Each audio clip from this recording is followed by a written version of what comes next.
Get away from my daughter!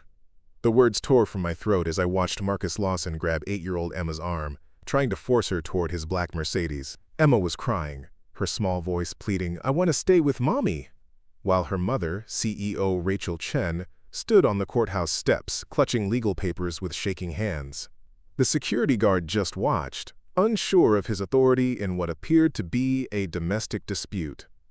That's when I made a decision that would change all our lives forever. Before we jump back in, tell us where you're tuning in from, and if this story touches you, make sure you're subscribed, because tomorrow I've saved something extra special for you. 6 hours earlier, I was sitting on my front porch in the quiet suburb of Maplewood, watching my 10-year-old son Jake practice skateboard tricks in our driveway. The afternoon sun filtered through the oak trees lining Elm Street, casting long shadows across the well-maintained lawns of our middle-class neighborhood. I had moved here 3 years ago after my divorce, seeking a fresh start where Jake and I could build a simple life together. My name is David Rodriguez, and to my neighbors I was just another single dad trying to make ends meet. I worked the night shift at Henderson Manufacturing, operating machinery that produced automotive parts. The pay was decent enough to cover our modest 2-bedroom rental house, Jake's school supplies, and the occasional pizza dinner when I was too tired to cook. Most people saw me as a quiet guy who kept to himself, always in work clothes or casual jeans, driving a 15-year-old Honda Civic that had seen better days. What they didn't know was that before Jake came into my life, before my world shifted entirely, I had lived a completely different existence. But that morning, as Jake landed a perfect kickflip and grinned at me with pride, my past felt like it belonged to someone else entirely. I was content being just dad. Just the guy who packed lunches and helped with homework and taught my son how to change a tire. Our next-door neighbor Rachel had always been friendly but distant. She lived in the largest house on the block, a beautiful colonial with pristine landscaping and a circular driveway where her silver BMW sat like a monument to success. Rachel Chen was everything I wasn't: polished, professional, clearly wealthy. She ran Chen Technologies, a software company that had made headlines for its innovative cybersecurity solutions. I'd seen her name in the local business journal that Mrs. Patterson from across the street sometimes left on her porch. Despite the obvious differences in our circumstances, Rachel had always been kind to Jake and me.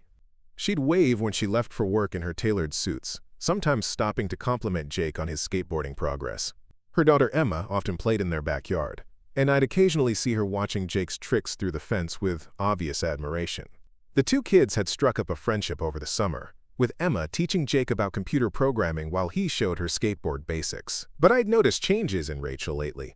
She seemed stressed, constantly on phone calls that made her pace her driveway with worried expressions. There were more cars in her driveway than usual, expensive sedans that didn't belong to her. Yesterday, I'd seen her through her kitchen window sitting at her table with her head in her hands, while Emma colored quietly beside her, the child's presence the only thing keeping her mother from completely falling apart. This morning had started normally enough. Jake had bounded out of bed excited about a school project, and I'd made pancakes while he gathered his supplies. We'd established these routines carefully over the years, creating the stability that both of us needed after the chaos of my divorce. I dropped Jake at school, came home to catch a few hours of sleep before my shift, and was enjoying the quiet afternoon when everything changed. The black Mercedes pulled into Rachel's driveway with an aggressive speed that immediately caught my attention. Preparing and narrating this story took us a lot of time, so if you are enjoying it, subscribe to our channel. It means a lot to us. Now, back to the story. I watched as a tall man in an expensive suit got out, his movements sharp and purposeful. Even from my porch, I could see the tension in his shoulders, the way he slammed the car door with unnecessary force. This wasn't a friendly visit. Rachel must have seen him coming because she appeared at her front door before he could knock, Emma close behind her. I couldn't hear their conversation, but their body language told the story clearly enough. The man, who I assumed was Emma's father based on the child's reaction, was aggressive, pointing and gesturing while Rachel tried to position herself between him and Emma. The little girl was pressed against her mother's side, clearly frightened. Within minutes, their argument had escalated. I saw Rachel shake her head repeatedly, holding up papers that the man tried to snatch from her hands. Emma began crying, which only seemed to make the situation worse. The man's voice carried across the yards now, though I couldn't make out specific words. What I could see was that this was spiraling towards something dangerous. When Rachel grabbed Emma's hand and tried to lead her back into the house, the man blocked their path. That's when I stood up from my porch chair, my instincts telling me that this situation was about to cross a line. But Rachel surprised me by standing her ground, her corporate confidence evident even in this personal crisis. She spoke firmly to the man, pointing toward his car in what was clearly a dismissal. For a moment, I thought the situation might resolve itself. But then the man pulled out his phone, made a brief call, and everything changed. Within 20 minutes, a police car arrived, followed by another vehicle carrying what appeared to be a court official. I watched as documents were presented, signatures were demanded, and Rachel's confident demeanor began to crumble. The man, Marcus, I heard Rachel call him, had come with legal papers and official backing. Whatever he was demanding, he had the law on his side. And that's when I realized that this quiet afternoon was about to become something none of us would ever forget. The court officer was reading from official documents while Marcus stood with his arms crossed, wearing the satisfied expression of someone who believed he had already won. Rachel's face had gone pale as she listened to the legal language that was apparently giving her ex-husband temporary custody rights. Emma clutched her mother's hand tighter with each word, her small body trembling with confusion and fear. From my position on the porch, I could see Rachel's world collapsing in real time. She kept shaking her head, trying to interrupt the officer with explanations that were clearly falling on deaf ears. The law was the law, and whatever Marcus had filed in court was being treated as legitimate and binding. My hands gripped the porch railing as I watched this nightmare unfold next door. What none of these people knew, what even Rachel had never suspected during our 3 years as neighbors, was that I understood exactly what was happening better than anyone present. Before Jake became my entire world, before I chose the simple life of a factory worker in suburban Ohio, I had spent 15 years as Detective David Rodriguez with the Los Angeles Police Department. More specifically, I had been assigned to the Family Protection Unit, specializing in domestic disputes, custody violations, and child endangerment cases. I had seen this exact scenario play out dozens of times. A wealthy, vindictive ex-spouse using temporary court orders as weapons, exploiting legal loopholes to traumatize their former partner and confuse their children. The system was supposed to protect families, but in the wrong hands, it became a tool for psychological warfare. Marcus had all the hallmarks of an abuser who had found a legal way to continue his control. During my years in Los Angeles, I had become an expert at reading these situations. The way Marcus positioned himself to physically intimidate Rachel while maintaining plausible deniability. The timing of his court filing, clearly calculated for maximum disruption. The satisfied smirk when he saw Rachel's panic. These were the behaviors of someone who enjoyed causing pain and had found a socially acceptable way to do it. But Detective Rodriguez had died 3 years ago, along with my marriage and my faith in the justice system. The man sitting on this porch in Maplewood was just David, a guy who packed factory lunches and helped kids with math homework. I had deliberately chosen this quiet life, this invisible existence, because I had seen too much of what humans could do to each other when given power and opportunity. My transformation from detective to factory worker had not been voluntary. The case that ended my career still haunted my dreams.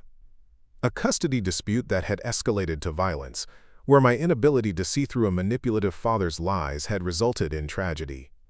A mother and child had paid the price for my failure to act decisively when the signs were all there. I had walked away from police work that day, moved across the country, and promised myself I would never again put myself in a position where someone else's safety depended on my judgment. Jake knew only that his father used to work for the police, but he had no idea about the specifics of my former life. To him, I was just Dad, the guy who made pancakes on Saturday mornings and taught him how to throw a curveball. My neighbors saw me as the quiet single father who worked nights and minded his own business. Even Rachel, despite our friendly interactions, had no reason to suspect that her unassuming neighbor might have insights into her current crisis. The irony was not lost on me as I watched the court officer explain Marcus's temporary custody rights. Every instinct I had developed during 15 years of police work was screaming warnings about this situation. Marcus's body language, his strategic use of legal intimidation, the way he was deliberately traumatizing Emma to hurt Rachel. These were textbook signs of an abuser who had escalated to using the courts as his weapon of choice. I could see that Rachel was completely unprepared for this type of legal assault. Her success in the business world meant nothing here. Corporate negotiations and boardroom strategies were useless against someone willing to manipulate family court procedures. She kept trying to reason with the officer, explaining that she had primary custody, that Marcus had been absent from Emma's life for months, that this surprise court order violated their existing arrangements. But the officer was simply following his instructions. The paperwork appeared to be in order, and his job was to enforce the court's decision, not to evaluate its fairness or wisdom. He was explaining to Rachel that she had the right to file counter motions and request emergency hearings, but those processes would take time. In the meantime, Emma would need to go with her father for the court-mandated visitation period. Emma's crying had intensified as the adults discussed her fate like she was a piece of property to be transferred. She kept saying she wanted to stay home, that she did not want to go with her father, but her wishes were irrelevant in this legal proceeding. Marcus had not even acknowledged his daughter's distress, focused entirely on his victory over Rachel. The neighbors had begun to notice the commotion. Mrs. Patterson was peering through her curtains, and I could see the Johnsons whispering on their front steps. But suburban neighbors, especially in a community like Maplewood, were trained to mind their own business. This appeared to be a private family matter being handled by proper authorities, not something that required outside intervention. Rachel's desperation was becoming more apparent with each passing minute. She was clearly grasping for legal arguments, constitutional rights, anything that might prevent Emma from being forced to leave with Marcus. But the court officer remained unmoved, explaining that her recourse was through proper legal channels, not through resistance to a lawful court order. Marcus finally spoke directly to Emma for the first time since his arrival. His voice was artificially sweet, the kind of false kindness that made my skin crawl with recognition. He was telling Emma they were going to have fun together, that she should stop crying and be a good girl. But his eyes remained cold, calculating, focused on Rachel's anguish rather than his daughter's well-being. I found myself standing up from my porch chair without conscious decision. Every protective instinct I had developed during my years in law enforcement was firing simultaneously. This was exactly the type of situation where I had learned to trust my gut feelings over official procedures. The court order might be technically legal, but the intent behind it was clearly malicious. Rachel caught my movement in her peripheral vision and looked toward my house with desperate eyes. For a moment, our gazes met across the yards, and I saw in her expression the same plea for help that I had seen in the eyes of countless other parents facing impossible situations. She had no idea that she was looking at someone who had spent his career dealing with exactly this type of crisis. The court officer was growing impatient with Rachel's questions and objections. He informed her that continued resistance could result in contempt charges, adding legal jeopardy to her already desperate situation. Marcus was checking his expensive watch, making it clear that he had other plans for the day and wanted this unpleasant business concluded quickly. That is when Emma broke away from her mother's side and ran toward the house, clearly trying to escape the situation entirely. Marcus moved to intercept her with surprising speed, grabbing the child's arm with enough force to make her cry out in pain. And that is when everything changed, because grabbing a fleeing child was not part of any court order, and Detective Rodriguez recognized excessive force when he saw it. The quiet factory worker facade that I had maintained for 3 years began to crack as I watched Marcus handle Emma roughly while the court officer looked on without intervention. Every case study I had ever read, every domestic violence seminar I had attended, every tragic outcome I had investigated, was telling me that this situation was about to escalate into something dangerous. Emma's scream when Marcus twisted her arm sent ice through my veins. I had heard that exact sound too many times before, the cry of a child being hurt by someone who was supposed to protect them. The court officer stepped back, clearly uncomfortable but uncertain about his authority to intervene in what Marcus was claiming was simply collecting his daughter for court-ordered visitation. Rachel lunged forward to help Emma, but Marcus positioned himself between mother and child, using his body as a barrier while maintaining his grip on the little girl's arm. His voice remained artificially calm as he told Rachel to back away, that she was interfering with a legal court order. But his actions told a different story entirely. The situation had crossed the line from legal procedure into something much darker. Marcus was no longer simply collecting his daughter. He was demonstrating his power, showing Rachel and Emma exactly how helpless they were against his legal maneuvering. The satisfied expression on his face revealed that Emma's terror was not an unfortunate side effect, but the actual goal. My feet carried me down the porch steps before my conscious mind had made the decision to get involved. 3 years of carefully maintained distance from other people's problems evaporated in the face of watching a child being traumatized. Every instinct that had made me a good detective was screaming that this situation was about to spiral into genuine danger. But as I approached Rachel's driveway, the weight of my past failures crashed down on me like a physical blow. The last time I had intervened in a custody dispute, my misjudgment had resulted in tragedy. A father I had trusted had taken his children and disappeared, and when they were finally found, it was too late for the youngest one. The guilt from that case had ended my career and driven me to this quiet suburb where I thought I could avoid ever again holding someone's life in my hands. The court officer noticed my approach and immediately went into defensive mode. He identified himself as Officer Williams and informed me that this was official court business that did not require civilian intervention. His hand moved toward his radio, ready to call for backup if I proved to be a problem. From his perspective, I was just another neighbor who might complicate an already tense situation. Marcus looked at me with the dismissive glance he would give to any working-class nobody who dared to insert himself into affairs above his station. He saw my faded jeans and factory work shirt, my calloused hands and tired eyes, and dismissed me as irrelevant to his plans. In his world of expensive lawyers and corporate power plays, people like me simply did not matter. But Rachel's eyes met mine with desperate hope. She had no idea about my background, but she was drowning in a situation beyond her expertise and instinctively reaching for any possible lifeline. Her professional confidence had been completely stripped away by the realization that Marcus had outmaneuvered her legally, and she was watching her daughter suffer for her inability to protect her. Emma was still crying, her small body rigid with fear as Marcus maintained his control over her. She kept looking toward her mother, clearly confused about why the adults were allowing this to happen to her. The child's distress was escalating with each minute, and I could see the psychological damage being inflicted in real time. Standing at the edge of Rachel's driveway, I faced the most difficult decision of my adult life. I could walk away, return to my porch, and preserve the quiet existence I had built for Jake and myself. No one would blame me for avoiding involvement in what appeared to be a legitimate legal proceeding. I could maintain my carefully constructed anonymity and avoid the risk of once again making a judgment call that might have devastating consequences. Or I could trust the instincts that had served me well for 15 years in law enforcement. The ability to recognize when legal procedures were being weaponized for abusive purposes. The signs were all there if you knew how to read them. Marcus's strategic timing, his enjoyment of Rachel's panic, his willingness to physically handle Emma roughly, while maintaining plausible legal cover. The internal war raged for what felt like hours, but was probably only seconds. Every technique I had learned for de-escalating domestic situations was warring with the knowledge that my last attempted intervention had ended in tragedy. The simple life I had built in Maplewood was safe precisely because I had removed myself from situations where my decisions could impact other people's lives. Officer Williams was growing impatient with my presence and was about to order me to leave when Emma made the decision for me. She twisted away from Marcus with surprising strength and ran directly toward me, her small arms wrapping around my legs as she sobbed into my jeans. In that moment, the choice was made not by my head but by my heart.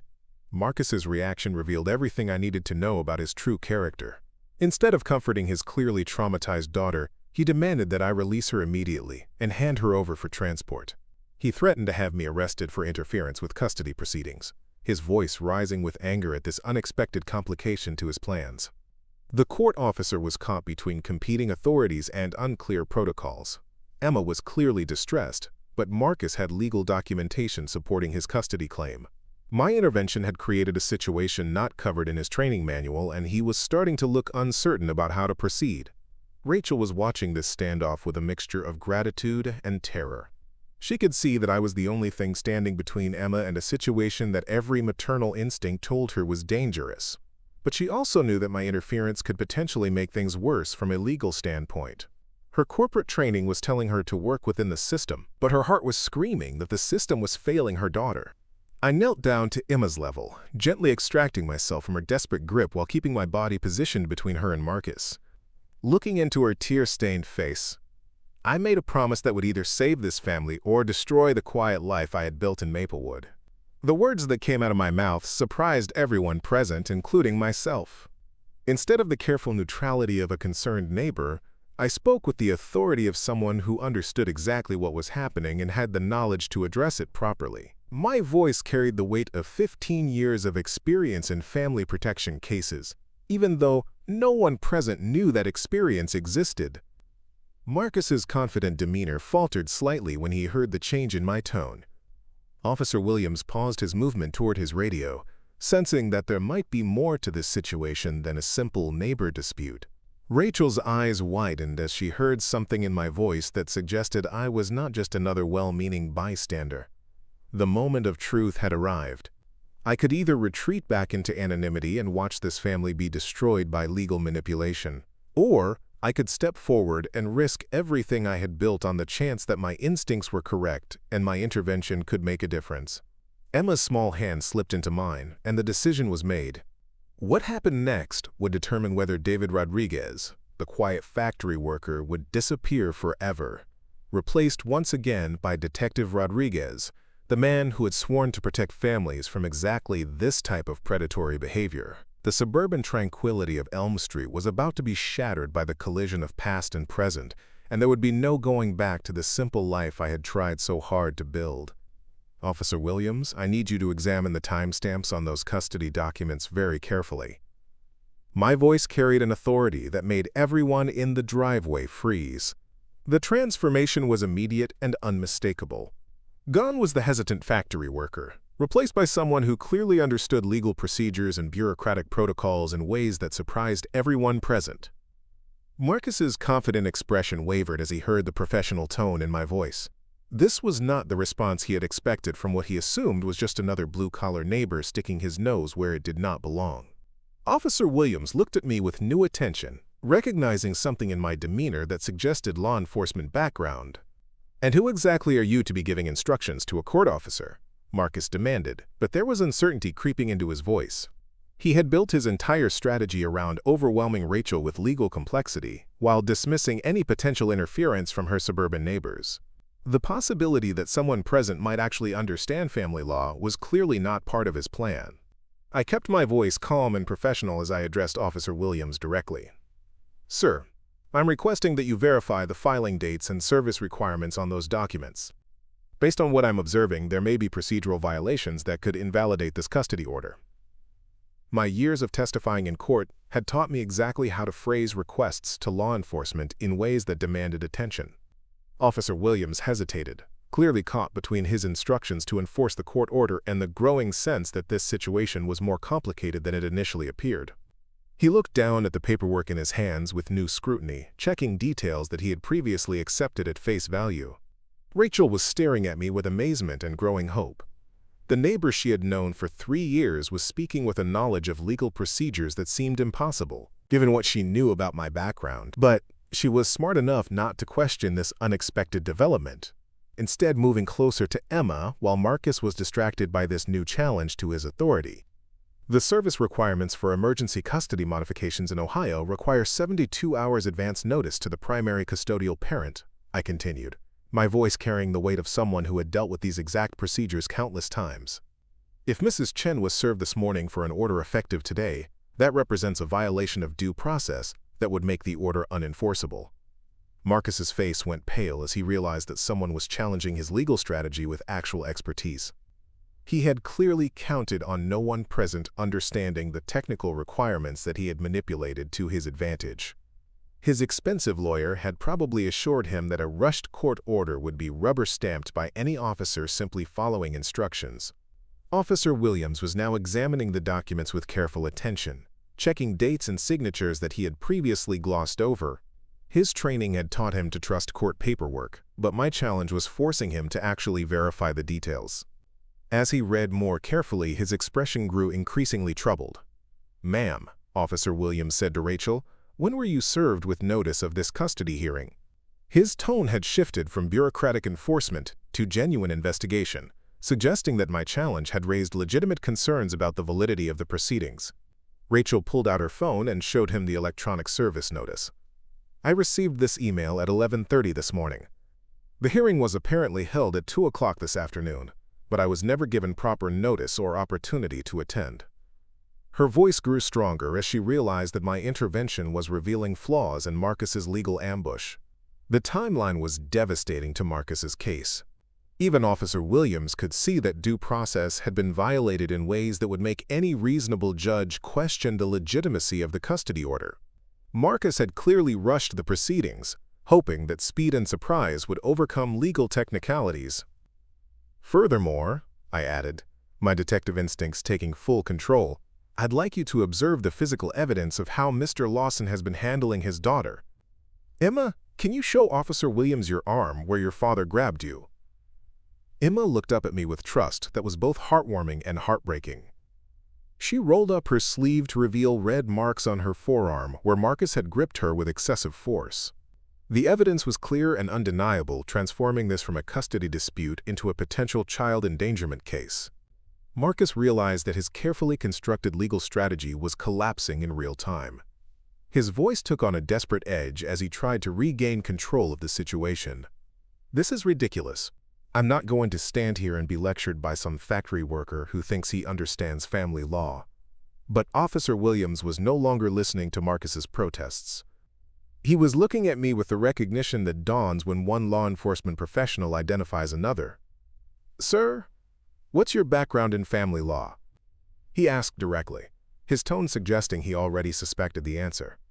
The moment had come to reveal the truth that I had kept hidden for 3 years. Standing in Rachel's driveway with Emma's small hand still in mine, I made the decision to trust these people with my real identity. Detective David Rodriguez, retired, Los Angeles Police Department Family Protection Unit. 15 years specializing in custody disputes and domestic violence cases. The revelation sent shockwaves through everyone present. Rachel's mouth fell open as she realized that her quiet neighbor was actually an expert in exactly the type of crisis she was facing. Officer Williams straightened up, suddenly dealing with a colleague rather than a civilian bystander. Even Marcus seemed stunned by this unexpected development. I moved to Maplewood 3 years ago seeking a quieter life, I continued, my voice carrying the weight of old pain. But I recognize the signs of custody manipulation when I see them. Mr. Lawson has deliberately violated due process requirements to traumatize his ex-wife and daughter. This isn't about parental rights. This is about psychological abuse disguised as legal procedure. Officer Williams nodded slowly, his entire approach to the situation transforming as he processed this new information. Detective Rodriguez, what's your assessment of this custody order? His question carried the respect of one professional consulting another, completely different from his earlier bureaucratic enforcement mode. Invalid on multiple procedural grounds, I replied without hesitation. Insufficient notice, improper service, and now evidence of physical force against the minor child. Any family court judge would throw this out immediately if presented with the facts properly. My years of courtroom testimony had taught me exactly how to present complex legal issues in clear, decisive language. Marcus was frantically pulling out his phone, presumably calling his lawyer to figure out how to salvage his crumbling strategy. But the damage was already done. Officer Williams was now treating this as a potential criminal matter rather than a simple custody enforcement, and Marcus's earlier confidence had evaporated completely. Rachel was looking at me with a mixture of gratitude and amazement that bordered on disbelief. The neighbor who had quietly helped her carry groceries and occasionally chatted about their children was actually a retired detective with the exact expertise needed to save her daughter. The coincidence seemed too perfect to be real, but the evidence of my knowledge was undeniable. Emma was still holding my hand, but her tears had stopped as she sensed that the adults were no longer discussing her removal as an inevitable conclusion. The shift in power dynamics was clear even to an 8-year-old child, and her posture had relaxed as the immediate threat to her safety diminished. Mr. Lawson, Officer Williams said firmly, I'm going to need you to step away from the child while I contact the family court to verify the status of these proceedings. Based on the procedural concerns raised by Detective Rodriguez, I cannot in good conscience enforce this order without judicial clarification. The tables had completely turned. Marcus's legal ambush had become a potential investigation into his own misconduct, and the quiet suburban neighbor he had dismissed as irrelevant had proven to be his worst nightmare. someone with the knowledge and authority to expose his manipulation of the system. 2 hours later, Marcus's expensive Mercedes disappeared down Elm Street for the final time, taking with it any hope he had of using the legal system to continue tormenting his ex-wife and daughter. The emergency family court hearing that Officer Williams had arranged had been swift and decisive. When presented with the evidence of procedural violations and Emma's physical injuries, Judge Patricia Morrison had not only dismissed Marcus's custody petition, but had also ordered a full investigation into his legal tactics. Rachel stood in her driveway watching the car disappear, Emma safe beside her, both of them still processing how dramatically their day had changed. The terror and helplessness that had consumed Rachel just hours earlier had been replaced by a quiet strength that came from knowing she no longer had to face Marcus's manipulation alone. Officer Williams had departed after ensuring that proper protective orders were in place and that social services had been notified about the custody manipulation tactics. Before leaving, he had shaken my hand with the firm grip of one law enforcement professional acknowledging another. "Detective Rodriguez," he had said, "that family is lucky you were here today. Your intervention saved that little girl from God knows what." But now, as the official chaos settled and the neighborhood returned to its usual quiet rhythm, I found myself facing questions I was not entirely prepared to answer. Rachel approached me with Emma, both of them looking at me as if I were some kind of guardian angel who had materialized exactly when they needed rescue. "David," Rachel said softly, "I don't even know how to begin thanking you. What you did today, the way you saw through Marcus's scheme when everyone else was fooled, you saved us." Her voice carried the weight of a mother's gratitude, the kind of emotion that comes from watching someone protect your child when you cannot protect them yourself. Emma tugged on my shirt to get my attention. When I knelt down to her level, she wrapped her small arms around my neck in a hug that nearly brought tears to my eyes. "Thank you for helping my mommy," she whispered. "Are you really a police detective like in the movies?" The innocence of her question reminded me why I had walked away from law enforcement in the first place. Children like Emma deserved to live in a world where they did not need protection from the people who were supposed to love them most. But they also deserved to know that when danger came, there would always be someone willing to stand between them and harm. "I used to be a detective," I told Emma gently, "but now I'm just your neighbor who cares about keeping you safe." It was the truth, even if it was not the complete truth. Detective Rodriguez had emerged today when circumstances demanded it, but David the neighbor was who I had chosen to become. Rachel was studying my face with the analytical intelligence that had made her successful in the corporate world. "Why did you give up police work?" she asked. "Someone with your skills and knowledge, you could have had an incredible career in law enforcement." The question I had been dreading had finally arrived. For 3 years, I had successfully avoided explaining to anyone why an experienced detective was working night shifts at a manufacturing plant. But after what had happened today, after choosing to trust Rachel and Emma with my real identity, they deserved to know the whole story. "I made a mistake once," I said simply. "A custody case where I trusted the wrong person and a child died because of my poor judgment. I decided that I never wanted to hold someone else's life in my hands again." The words came out more easily than I had expected, as if keeping the secret had been more exhausting than sharing it. Rachel's expression softened with understanding rather than judgment. "But today, you chose to get involved anyway. Even after what happened before, you risked everything to help strangers." Her insight was accurate and uncomfortable, forcing me to confront the contradictions in my own behavior. "Emma reminded me of my son Jake," I admitted. Watching her being hurt by someone who was supposed to protect her, I couldn't just stand by and do nothing. Some things are more important than protecting yourself from potential failure. The conversation was interrupted by the sound of Jake's voice calling my name from our front yard. He had returned from school to find his quiet afternoon transformed into neighborhood drama, and he was clearly confused by the presence of police cars and official vehicles. I had some explaining to do about why his dad's carefully maintained anonymity had suddenly evaporated. "Jake, come meet our neighbors properly," I called out, deciding that honesty was the best approach to handling his inevitable questions. As he jogged over, I realized that my son was about to learn some important truths about his father's past and the reasons we had moved to Maplewood. Rachel extended her hand to Jake with genuine warmth. "Your father is a hero, Jake. He protected Emma and me today, when we needed help most." Her words carried the kind of respect that made Jake stand a little taller with pride, even though he did not yet understand the full context. Over the next hour, as we sat on Rachel's front porch while Emma and Jake played in the yard, I found myself explaining to both families how the events of the day had forced me to confront the life I had been running from. Rachel listened with the patience of someone who understood that healing from trauma was a complex process that could not be rushed. "So what happens now?" Rachel asked as the sun began to set over Elm Street. "Do you go back to police work? Take one of those consulting positions that officers with your experience usually get offered?" The question surprised me because I realized I had not given any thought to how today's events might change my future plans. For 3 years, my entire focus had been on maintaining the quiet life that Jake and I had built together. But watching Emma's face light up as she played with Jake, seeing Rachel's relief at being free from Marcus's psychological warfare, I understood that isolation was not the same thing as healing. "I think I'll stay exactly where I am," I said, surprising myself with the certainty in my voice. "Henderson Manufacturing pays the bills, and Jake likes his school.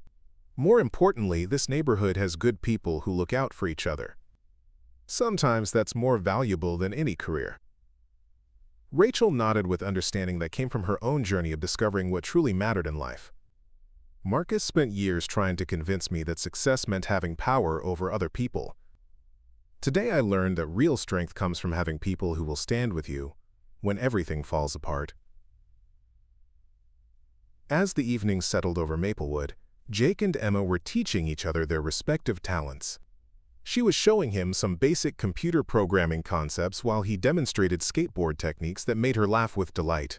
Watching them, I realized that some of the best things in life happened, not because of careful planning, but because people chose to care about each other when it mattered most. Rachel offered to cook dinner for all of us, a gesture of gratitude that felt more like the beginning of a genuine friendship. As we gathered around her kitchen table, Emma chattering excitedly about her day while Jake listened with fascination, I understood that Detective Rodriguez and David, the factory worker, were not separate people, but different aspects of the same man who had finally learned that protecting others did not require sacrificing your own peace of mind. Later that evening, after Jake and I had returned to our own house, my son asked the question I had been expecting all day. "Dad, why didn't you ever tell me you used to be a detective? That's so cool!" "Because I wanted you to know me as your father first," I replied honestly. "Everything else was just a job I used to have. Being your dad is the most important thing I'll ever do." Jake accepted this explanation with the adaptability of childhood, but I could see him processing the revelation that his ordinary father had extraordinary skills. As I tucked him into bed, he looked up at me with new respect and said, "I'm glad you helped Emma today, Dad. That was the right thing to do." Out of the mouths of babes came the simplest and most profound truth of all. Sometimes, doing the right thing was more important than protecting yourself from potential consequences. Sometimes the skills we try to leave behind are exactly what the world needs us to use. And sometimes the quiet life we build is made more meaningful by the moments when we choose to step forward and make a difference. The broken family next door was whole again, and the man who had thought his detective days were over had learned that the heart of good police work was not about carrying a badge, but about choosing to protect people who needed protection. Tomorrow would bring new challenges, but tonight, on Elm Street in Maplewood, 2 families slept peacefully knowing they were not alone. Up next, you've got 2 more standout stories right on your screen. If this one hit the mark, you won't want to pass these up. Just click and check them out.